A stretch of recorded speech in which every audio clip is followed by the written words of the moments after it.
jeeda maadaama kormeerkan ayaamaha aan wadno waxay ku tacalluqanaa see wax u qabanaa hab yaana wax u qabanaa annaga waxa aan socon waxa waaye danta dadka dhibaataysan oo danyarta inaan wax u qabano heer aan gaarsiino gaar ahaan aan ka kaafino dhinaca waxbarashada caafimaadkii nadaafadii iyo wixii kala soo kordho oo loo baahdo sababta aan leeyahay waxay tahay hadda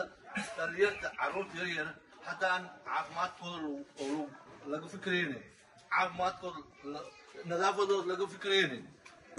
waxbarasho iska dhaafee wax ay qaban karaana jirin sababta ay tahay qofka u soo wasaqaysa ama waxa oo si kale uu yahay kaldaasa hadduu yimaado inuu wax barto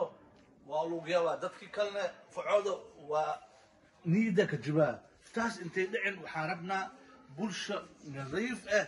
oo wax qaban karto inaan soo saarno haddii ilaahay yiraahdo taasna waxay ku imaan kartaa anagoo iskaashano reer xamar waxay dhahaan nima wax taray rumiga iskal waayo waxay kalaa safar aan sadleen sahel oo kalbaabo waxa waaye qoom aan dan lahayn ama mas-uul oo isku dan ama isku hadaf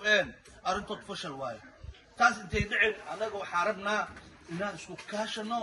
wax badan soo saarno ilaa heer jaamacadeed haddii ilaahay noo suurta geliya inaan dhalinyarteena oo todobada tuulo warshad ku taalo inaan gaarsino iyo wixii kala sugo haddii ceelbiyo tahay haddii dhinaca beerashada ay tahay dhinaca miroodka si habka loo baraa waxyaal badanaan rabnaa inaan tusino qofka sidii asaga nafsadiis iskaan kaasha lahay oo nafsadiis wax isku saar lahay oo dad bini aadan wax ugu baahan lahayn habkaasaan rabnaa markaad oo adiga wax bilowdid oo la arki inaad wax qabanaysid